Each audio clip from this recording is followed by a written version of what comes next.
अस्सलाम वालेकुम की हाल है मित्रों प्यारा ਤੁਹਾਡਾ मैं ਤੁਹਾਡਾ ਮਿੱਤਰ ਤੁਹਾਡਾ ਮੇਲੀ ਤੁਹਾਡਾ ਬੇਲੀ ਤੁਹਾਡਾ ਸਭ ਦਾ ਸਾਂਝਾ ਆਬਜ਼ਿਆ ਤੁਹਾਡੇ ਨਾਲ ਤੇ ਤੁਸੀਂ ਸਾਡੇ ਨਾਲ ਜੁੜੇ ਹੋਏ ਹੋ ਵੇਖ ਪੰਜਾਬ ਟੀਵੀ ਦੇ ਰਾਹੀਂ ਮਿੱਤਰੋ ਪਿਆਰਿਓ ਕੀ ਹਾਲ ਹੈ ਜੀ ਅੱਜ ਅਸੀਂ ਤੁਹਾਨੂੰ ਰੂਟੀਨ ਤੋਂ ਹਟ ਕੇ ਕੁਝ ਚੀਜ਼ਾਂ ਵਿਖਾਵਾਂਗੇ ਜਿਹੜੀਆਂ ਮੈਂ ਵੇਖੀਆਂ ਤੇ ਮੈਨੂੰ ਬਹੁਤ ਵਧੀਆ ਲੱਗਾ ਔਰ ਉਹਦੇ ਨਾਲ ਨਾ ਸਿਰਫ ਸਾਡੇ ਪੰਜਾਬ ਦੇ ਕਿਸਾਨਾਂ ਨੂੰ ਫਾਇਦਾ ਵੀ ਹੈ ਤੇ ਬਲਕਿ ਉਹ ਇੱਕ ਬਹੁਤ ਵਧੀਆ ਚੀਜ਼ ਹੈ ਸਾਡੇ ਫਿਊਚਰ ਵਾਸਤੇ ਕੰਮ ਆਉਣ ਵਾਲੀ ਚੀਜ਼ ਹੈ ਤੇ ਅਸੀਂ ਤੁਹਾਨੂੰ ਦੱਸਾਂਗੇ ਕਿ ਉਹ ਕੀ ਹੈ ਤੇ ਉਹਦੀ ਪ੍ਰੋਡਕਸ਼ਨ ਕਿਵੇਂ ਹੁੰਦੀ ਹੈ। ਅਸੀਂ ਇਸ ਵੇਲੇ ਵਿਹਾੜੀ ਮੌਜੂਦ ਹਾਂ ਔਰ ਵਿਹਾੜੀ ਦੇ ਇੱਕ ਜ਼ਿਮੀਂਦਾਰ ਦੇ ਨਾਲ ਅਸੀਂ ਗੱਲ ਕਰਨੇ ਆ। ਉਹਨਾਂ ਨੇ ਲਸਣ ਦੀ ਇੱਕ ਕਿਸਮ ਕਾਸ਼ਤ ਕੀਤੀ ਹੈ ਜਿਹਨੂੰ G1 ਕਿਹਾ ਜਾਂਦਾ ਹੈ। ਉਹ G1 ਹੈ ਕੀ ਹੈ, ਉਹ ਕਿੱਥੋਂ ਆਇਆ ਹੈ ਤੇ ਉਹ ਕਿਵੇਂ ਹੁੰਦਾ ਹੈ, ਉਹਦੇ ਪ੍ਰੋਫਿਟ ਕੀ ਹੈ, ਉਹਦਾ ਰੇਟ ਕੀ ਹੈ, ਉਹਦਾ ਬੀ ਮਿਲਦਾ ਕਿੱਥੋਂ ਹੈ, ਆ ਸਾਰੀਆਂ ਗੱਲਾਂ ਤੁਹਾਡੇ ਨਾਲ ਸਾਂਝੀਆਂ ਕਰਾਂਗੇ। ਆਓ ਅਸੀਂ ਮਿਲਦੇ ਹਾਂ ਵਿਹਾੜੀ ਦੇ ਇੱਕ ਜ਼ਿਮੀਂਦਾਰ ਨਾਲ। ਆਓ ਜੀ।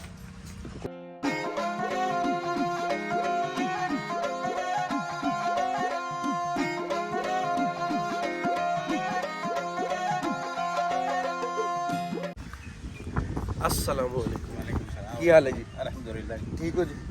ਅੱਛਾ ਪਹਿਲੇ ਤੇ ਸਾਡੇ ਵੇਖਣ ਵਾਲੇ ਨੂੰ ਆਪਣਾ ਨਾਮ ਦੱਸੋ।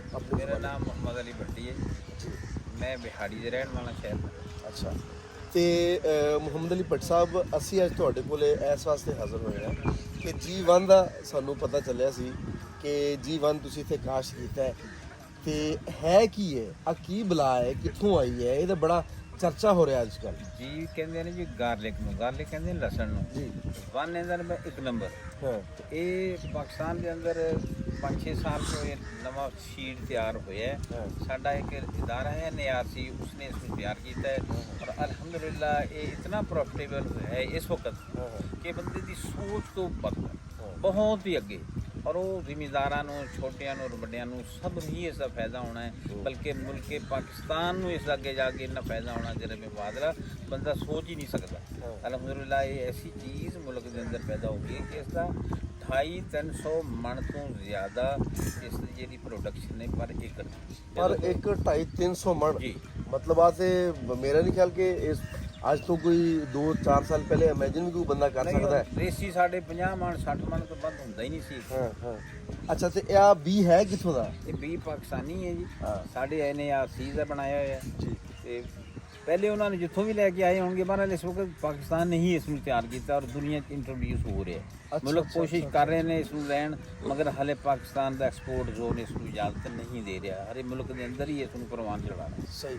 ਅੱਛਾ ਤੇ G1 ਜਿਹੜਾ ਤੁਸੀਂ ਬੀਜ ਕਾਸ਼ ਕੀਤਾ ਹੈ ਆ ਕਿੰਨੀ ਦੇਰ ਦੀ ਫਸਲ ਹੈ? 2 ਮਹੀਨੇ 4 ਮਹੀਨੇ? ਇਹ ਹੈ ਅਕਤੂਬਰ ਫਸਲ ਦੇ ਅੰਦਰ ਇਹਨੂੰ ਕਾਸ਼ ਕੀਤਾ ਜਾਂਦਾ ਉਸ ਟੈਂਪਰੇਚਰ ਦੇ ਮੁਤਾਬਿਕ ਜੀ ਜੀ। ਔਰ ਉਸ ਤੋਂ ਬਾਅਦ ਇਹ ਮਈ ਦੇ ਅੰਦਰ ਇਸ ਦੀ ਹਾਰਵੈਸਟਿੰਗ ਹੁੰਦੀ ਹੈ। ਅੱਛਾ ਇਹ ਹੈ ਕੋਈ 6-7 ਮਹੀਨੇ ਦਾ 8 ਮਹੀਨੇ ਦੀ ਇਹ ਫਸਲ ਹੈ। ਸਹੀ। ਅਲਹਮਦੁਲਿਲਾ ਬਹੁਤ ਹੀ ਪ੍ਰੋਫਿਟੇਬਲ ਹੈ ਤੇ ਥੱਲਿਓਂ ਲੈ ਕੇ ਤੇ ਸਾਰੇ 2-3 ਵੈਰਾਈਟੀ ਆਈਟਮ ਪਾਈਆਂ ਜਾਂਦੀਆਂ ਨੇ। ਜ਼ਮੀਨ ਅੱਲਾਹ ਤਾਲਾ ਨੇ ਕੋਈ ਇਸ ਨੂੰ ਸੋਨਾ ਬਣਾ ਦਿੱਤਾ। ਅੱਛਾ ਇਹਦੇ ਕੋਈ ਟੇਸਟ ਵਿੱਚ ਫਰਕ ਹੈ ਵੇ? ਕੋਈ ਫਰਕ ਇਦਾਂ ਨਹੀਂ ਜਿਵੇਂ ਖਾਰਾ ਜਿਹਾ ਹੈ ਕੋਈ ਇਦਾਂ ਦਾ? ਨਹੀਂ ਜੀ, ਇਹਦੇ ਲੈਬੋਰਟਰੀ ਟੈਸਟ ਹੋਏ ਨੇ, ਇਸ ਦੇ ਉਸ ਵਿੱਚ ਕੋਈ ਫਰਕ ਨਹੀਂ। ਅੱਛਾ ਅੱਛਾ ਅੱਛਾ ਤੇ ਇਹਦੇ ਤੁਸੀਂ ਦੱਸ ਰਹੇ ਹੋ ਕਿ ਨਾ ਇਹਦੇ ਕੋਈ ਟੇਸਟ ਵਿੱਚ ਫਰਕ ਹੈ ਤੇ ਇਹਦਾ ਜਦੋਂ ਤੁਸੀਂ ਇੱਕ ਇਹਦਾ ਕੱਢਦੇ ਹੋ ਗੰਢਾ ਜੀ ਉਹਦਾ ਸਾਈਜ਼ ਕਿੰਨਾ ਕੁ ਹੁੰਦਾ, ਉਹਦਾ weight ਕਿੰਨਾ ਕੁ ਹੁੰਦਾ? ਸਾਈਜ਼ ਜੀ ਮੁਖਤਲਿਫ ਸਾਈਜ਼ ਦੇ ਵਿੱਚ ਵੱਧ ਤੋਂ ਵੱਧ ਸਾਈਜ਼ ਜਿਹੜਾ ਨਾ 1 ਕਿਲੋਗ੍ਰਾਮ ਤੱਕ ਆਇਆ। 1 ਕਿਲੋਗ੍ਰਾਮ ਦਾ ਇੱਕ ਗੰਢਾ ਹੈ। ਹਾਂਜੀ। ਉਹ G1 ਦੇ ਤੁਸੀਂ ਮੈਂ ਮਤਲਬ ਕਿੰਨਾ ਵੱਡਾ ਏਡਾ ਵੱਡਾ ਹੋਏਗਾ ਉਹ ਕਮ ਸੇ ਕਮ? ਇਸੇ ਤਰ੍ਹਾਂ ਅਸਲ ਤੇ ਗੰਢਾ ਕੱਲਾ ਨਹੀਂ ਇੰਨਾ, ਇਸ ਦੀ ਭੂਖ ਸਮੇਤ ਉਸ ਨੂੰ ਵੇਟ ਕੀਤਾ ਜਾਂਦਾ। ਹਾਂ ਹਾਂ ਇਸ ਦੇ ਪਰ ਜਿਹੜੇ ਤਿੰਨ ਪੱਤੇ ਔਰ ਇਸ ਦੀ ਜੜਾਂ ਸਮੇਤ ਸਰ ਮੈਂ ਕਹਿੰਦਾ ਭੂਖ ਤੁਸੀਂ ਕੱਢ ਵੀ ਦਿਓ 100 ਗ੍ਰਾਮ ਦੀ ਹੋਏਗੀ, 200 ਗ੍ਰਾਮ ਦੀ ਭੂਖ ਹੋ ਜਾਏਗੀ। ਬਸ ਇਹੀ ਕਰ ਉਹ ਪਿੱਛੇ ਕੋ 700-800 ਜਿਹੜਾ ਗ੍ਰਾਮ ਹੈ ਉਹਦਾ ਇੱਕ ਗੰਢਾ ਹੈ। ਤੇ ਤੁਸੀਂ ਕੀ ਸਮਝਦੇ ਹੋ ਕਿ ਲੋਕ ਇਹ ਇਸ ਪਾਸੇ ਆ ਰਹੇ ਨੇ G1 ਨਾਲ? ਬਿਲਕੁਲ ਦੁਨੀਆ ਜੀ ਪਾਗਲ ਹੋਈ ਫਿਰ ਰਹੀ ਹੈ ਦਿਨ ਰਾਤ। ਅੱਛਾ ਤੇ ਕਿਹਦੇ ਪਿੱਛੇ ਲੱਗੀ ਹੋਈ ਹੈ ਔਰ ਇਹਨੂੰ ਹੋਣਾ ਵੀ ਚਾਹੀਦਾ ਹੈ। ਹਾਂ ਇਹ ਇੰਤਹਾਈ ਮੁਲਕ ਦੀ ਜ਼ਰੂਰਤ ਹੈ, ਗੈਰ ਦੁਨੀਆ ਦੀ ਵੀ ਜ਼ਰੂਰਤ ਹੈ। ਅੱਛਾ ਇਹਦਾ ਰੇਟ ਕੀ ਹੈ? ਮਤਲਬ ਇਹਨੂੰ ਕੋਈ ਤੁਸੀਂ ਕਾਸ਼ਤ ਕਰਦੇ ਹੋ ਤੇ 7-8 ਮਹੀਨੇ ਤੇ ਤੁਸੀਂ ਆਪਣੇ ਕਰਦੇ ਵੀ ਹੋ ਤੇ ਉਸ ਤੋਂ ਬਾਅਦ ਇਹਦਾ ਰੇਟ ਉਹੀ ਤੇ ਨਹੀਂ ਕੋਈ 200-250 ਰੁਪਏ ਕਿਲੋ? ਨਹੀਂ ਜੀ ਨਹੀਂ, ਇਸ ਵਕਤ ਜਦੋਂ ਅਸੀਂ ਮਈ 'ਚ ਪਟਣਾ ਹੈ ਤਾਂ ਹੁਣ ਜਿਹੜੀ ਉਹਦੀ ਬੁਕਿੰਗ ਹੋ ਰਹੀ ਹੈ ਉਹ 2000 ਤੋਂ 2500 ਰੁਪਏ ਤੱਕ ਦੀ ਬੁਕਿੰਗ ਅੱਛਾ ਹੋ ਅੱਛਾ ਰਹੀ ਹੈ। ਅੱਛਾ ਤੇ ਜਦੋਂ ਇਹਨੇ ਖੁਸ਼ਕ ਸੀਡ ਜਿਹੜਾ ਹੈ ਉਹ 15 ਤੋਂ 18000 ਰੁਪਏ ਪਿਛਲੇ ਸਾਲ ਰੇਟ ਚੱਲੇ, ਇਸ ਸਾਲ 200-400 ਰੁਪਏ ਵੱਧ ਹੋਣਾ। ਅੱਛਾ ਅੱਛਾ ਅੱਛਾ ਤੇ ਇਹਦਾ 15 ਤੋਂ ਤੁਸੀਂ 1 ਕਿੱਲੇ ਮੈਨੂੰ ਯਕੀਨ ਕਰੋ, ਮੈਂ ਇਮੇਜਿਨ ਨਹੀਂ ਕਰ ਸਕਦਾ ਜੇ ਕੈਲਕੂਲੇਸ਼ਨ ਮੇਰਾ ਕਹਿ ਕੈਲਕੂਲੇਸ਼ਨਾਂ ਬੰਦ ਹੋ ਜਾਂਦੀਆਂ ਹਾਂਜੀ 1 ਏਕੜ ਦੀ ਤੁਸੀਂ ਥੋੜਾ ਜਿਹਾ ਝਟਕੇ ਦੇ ਹਿਸਾਬ 2 ਨਾਲ ਤੋਂ 2.5 ਕਰੋੜ ਰੁਪਏ ਦੀ ਇਸ ਦੀ ਆਮਦਨ ਹੁੰਦੀ। 1 ਏਕੜ ਦੀ ਦੇਖੋ ਜੀ, ਸਾਡੇ ਜਿਹੜੇ ਛੋਟੇ ਜ਼ਿਮੀਂਦਾਰ ਸਨ ਉਹ ਬੜੇ ਪਰੇਸ਼ਾਨ ਸੀ ਕਿ ਯਾਰ ਅਸੀਂ ਕੀ ਕਰੀਏ, ਅਸੀਂ ਨਾ ਉੱਥੇ ਨਰਮਾ ਲਾ ਸਕਦੇ ਆ, ਅਗਰ ਕਣਕ ਹੈ ਤੇ ਉਹ ਸਾਡੇ ਘਰ ਦੀ ਮਸਾ ਪੂਰੀ ਹੁੰਦੀ ਹੈ, ਜਿਹਦੇ ਕੋਈ 2-3 ਏਕੜ ਨੇ। ਉਹ ਵਿਚਾਰਾ ਬੜਾ ਪਰੇਸ਼ਾਨ ਸੀ ਤੇ ਮੈਂ ਸਮਝਦਾ ਵਾਂ ਕਿ ਉਹਦੇ ਵਾਸਤੇ ਤੇ ਰੱਬ ਨੇ ਇੱਕ ਬੜੀ ਅੱਛੀ ਓਪਰਚੁਨਿਟੀ ਭੇਜ ਦਿੱਤੀ ਹੈ ਕਿ ਤੁਸੀਂ ਇਹਨੂੰ ਲਾਓ ਤੇ ਤੁਸੀਂ ਵੀ ਕਰੋੜਪਤੀ ਹੋ ਸਕਦੇ ਹੋ। ਇਸੇ ਤਰ੍ਹਾਂ ਤੇ ਆਹ ਤੇ ਬਹੁਤ ਵਧੀਆ ਗੱਲ ਹੈ ਜੀ। ਅੱਛਾ, ਇਹਦੇ 'ਚ ਹੁਣ ਆਹ ਦੱਸੋ ਕਿ ਇਹਨੂੰ ਸੇਲ ਕਰਨ ਵਾਸਤੇ ਜਿਹੜੀ ਸਾਡੀ ਆਮ ਮਾਰਕੀਟ ਹੈ, ਸਬਜ਼ੀ ਮੰਡੀ ਹੈ, ਉਹ ਹੈ ਨਹੀਂ ਜੀ, ਜਾਂ ਸਬਜ਼ੀ ਮੰਡੀਆਂ ਜੀ ਹਾਲੇ ਨੈਟ ਤੇ ਹੀ ਚੱਲਦੇ ਆ, ਗਰੁੱਪਾਂ ਦੀ ਸ਼ਕਲ 'ਚ ਉਹਨਾਂ ਦੇ ਰਾਬਤੇ ਨੇ, ਉਹ ਆਪਣੀ ਐਡ ਦਿੰਦੇ ਨੇ ਮੋਬਾਈਲ ਤੇ ਔਰ ਉੱਥੋਂ ਹੀ ਉਹ ਖਰੀਦਦੇ ਵੀ ਨੇ ਔਰ ਫਰੋਖਤ ਵੀ ਕਰਦੇ ਨੇ। ਅੱਛਾ। ਤੇ ਜਿਹੜੇ ਖਰੀਦਣ ਵਾਲੇ ਨੇ ਉਹ ਐਡ ਦੇਖਣਗੇ, ਮੌਕਾ ਵਿਜ਼ਿਟ ਕਰਨਗੇ, ਸੌਦਾ ਕਰਨਗੇ, ਫਿਰ ਜਦ ਫੁੱਟਿਆ ਜਾਏਗਾ ਉਹ ਆਪਣਾ ਲੈ ਜਾਣਗੇ। ਤੇ ਤੁਸੀਂ ਕੀ ਸਮਝਦੇ ਹੋ ਕਿ ਜਿਹੜਾ G1 ਹੈ ਇਹਦੇ ਅੰਦਰ ਆਉਣ ਵਾਲੇ ਟਾਈਮ ਦੇ ਵਿੱਚ ਕੋਈ ਹੋਰ ਐਡੀਸ਼ਨ ਹੋਏਗਾ? ਜਿਵੇਂ ਲੋਕ ਜ਼ਿਆਦਾ ਇਸ ਪਾਸੇ ਆ ਰਹੇ ਨੇ, ਆਹ ਜ਼ਿਆਦਾ ਮਹਿੰਗਾ ਹੋਏਗਾ ਜਾਂ ਇਹਦੀ ਜਿਹੜੀ ਹੈ ਉਹ ਥੋੜਾ ਸਸਤਾ ਹੋ ਜਾਏਗਾ? ਨਹੀਂ, ਸਸਤਾ ਹੋਏਗਾ। ਅਗਰ ਸਸਤਾ ਹੋ ਵੀ ਜਾਵੇ ਨਾ, ਮੁਲਕ ਦੀਆਂ ਜ਼ਰੂਰਤਾਂ ਵੀ ਪੂਰੀਆਂ ਹੋਣਗੀਆਂ। ਜਦੋਂ ਇਹ ਐਕਸਪੋਰਟ ਹੋਏਗਾ ਇਹ ਸਸਤਾ ਨਹੀਂ ਹੋਏਗਾ, ਕਿਉਂਕਿ ਦੁਨੀਆ ਦੇ ਅੰਦਰ ਇਸ ਦੀ ਡਿਮਾਂਡ बढ़ती ਹੀ ਜਾ ਰਹੀ ਹੈ। ਚਾਈਨਾ ਬੜੀ ਕੋਸ਼ਿਸ਼ ਕਰ ਰਿਹਾ, ਹਾਲਾਂਕਿ ਉਹਨਾਂ ਕੋਲ ਅੱਛੇ ਸੀਡ ਹੈ ਮਗਰ ਉਹਨਾਂ ਦੀ ਪ੍ਰੋਡਕਸ਼ਨ ਇੰਨੀ ਨਹੀਂ। ਚਾਈਨਾ ਕੋਸ਼ਿਸ਼ ਕਰ ਰਿਹਾ ਕਿ ਮੈਂ ਇੱਥੋਂ ਚੋਰੀ ਕਰਕੇ ਵੀ ਲੈ ਜਾਵਾਂ, ਅਸੀਂ ਇਸ ਨੂੰ ਆਪਣੇ ਮੁਲਕ बढ़ाਈਏ, ਮਗਰ ਇਹ ਕੰਮ ਹੋ ਨਹੀਂ ਰਿਹਾ ਫਿਲਹਾਲ। ਹਾਂ, ਦੇਖੋ ਅਸੀਂ ਅੱਗੇ ਬਾਹਰੋਂ ਇੰਪੋਰਟ ਕਰਦੇ ਸਾਂ, ਅਸੀਂ ਲਸਣ ਵੀ, ਪਿਆਜ਼ ਵੀ, ਅਸੀਂ ਹਰ ਚੀਜ਼ ਬਾਹਰੋਂ ਇੰਪੋਰਟ ਕਰਦੇ ਹਾਂ। ਤੇ ਜੇ ਅਸੀਂ ਕੋਈ ਸਟੈਪ ਲਿਆ ਹੈ, ਜੇ ਸਾਨੂੰ ਉਹਦੇ ਨਾਲ ਫਾਇਦਾ ਹੁੰਦਾ ਹੈ ਤੇ ਮੇਰਾ ਖਿਆਲ ਹੈ ਕਿ ਬਹੁਤ ਵਧੀਆ ਗੱਲ ਹੈ ਕਿ ਅਗਰ ਅਸੀਂ ਚਲੋ ਕਮ ਸੇ ਕਮ ਆਪਣੀਆਂ ਹੀ ਜ਼ਰੂਰਤਾਂ ਪੂਰੀਆਂ ਕਰ ਲਈਏ, ਬੜੀ ਗੱਲ ਹੈ।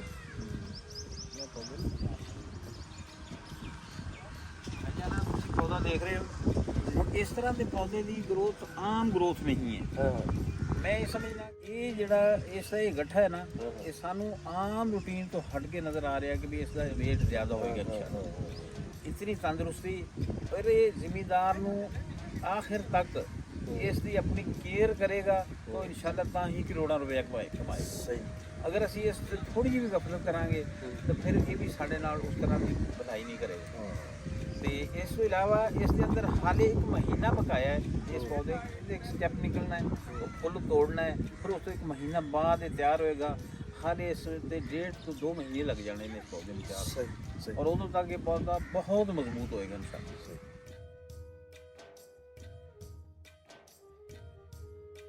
ਅੱਛਾ, 1 ਏਕੜ ਦੇ ਵਿੱਚ ਕਿੰਨੇ ਪੌਦੇ ਲੱਗ ਸਕਦੇ ਨੇ? ਪੌਦੇ ਇਸ ਦਾ 60,000 ਪੌਦਾ ਹੋਣਾ ਚਾਹੀਦਾ। 60,000 ਪੌਦਾ 1 ਏਕੜ ਦੇ ਵਿੱਚ, ਫਿਰ ਫਾਇਦਾ ਹੈ ਤੁਹਾਨੂੰ? ਫਿਰ ਇਸ ਦਾ 400 ਤੋਂ ਵੀ ਪਲੱਸ ਇਸ ਦਾ ਜਿਹੜਾ ਨਾ ਉਹ ਫਾਇਦਾ ਹੋਏਗਾ, 400 ਪਲੱਸ ਮਣ ਹੋਏਗਾ, 400 ਤੋਂ ਪਲੱਸ ਹੋਏਗਾ। ਜੀ ਮਿੱਤਰੋ ਪਿਆਰਿਓ, ਮੈਨੂੰ ਆ ਵੇਖ ਕੇ ਬੜੀ ਖੁਸ਼ੀ ਹੋਈ ਹੈ ਕਿ ਜੇ ਅਸੀਂ ਕੋਸ਼ਿਸ਼ ਕੀਤੀ ਹੈ, ਸਾਡੇ ਲੈਬੋਰਟਰੀਜ਼ ਵਿੱਚ ਟੈਸਟ ਹੋਏ ਨੇ ਔਰ ਉਹਨਾਂ ਨੇ ਆ ਸਾਬਤ ਕੀਤਾ ਹੈ ਕਿ G1 ਅਗਰ ਅਸੀਂ ਇੱਥੇ ਕਾਸ਼ਤ ਕਰਨੇ ਆ ਤੇ ਸਾਡੇ ਜ਼ਿਮੀਂਦਾਰਾਂ ਨੂੰ, ਖਾਸ ਤੌਰ ਤੇ ਛੋਟੇ ਜ਼ਿਮੀਂਦਾਰਾਂ ਨੂੰ ਬਹੁਤ ਫਾਇਦਾ ਹੋ ਸਕਦਾ ਹੈ। ਲੇਕਿਨ ਸ਼ਰਤ ਨਹੀਂ ਹੈ ਕਿ ਤੁਸੀਂ ਕੋਈ ਇਹਦਾ ਕਿੱਲਾ 1.5 ਕਿੱਲੇ ਲਾ ਸਕਦੇ, ਤੁਸੀਂ ਬੇਸ਼ੱਕ ਇੱਕ ਮੁਰੱਬਾ ਲਾ ਲਓ, ਲੇਕਿਨ ਉਹਦੀ ਦੇਖਭਾਲ ਵੀ ਕਰਨੀ ਹੈ ਤੁਸੀਂ, ਉਹਨੂੰ ਤੁਸੀਂ ਅੱਛੇ ਤਰੀਕੇ ਨਾਲ ਪ੍ਰਵਾਨ ਵੀ ਚੜਾਉਣਾ ਹੈ ਤਾਂ ਜੇ ਤੁਸੀਂ ਉਹਦਾ ਫਾਇਦਾ ਲੈ ਸਕੋ।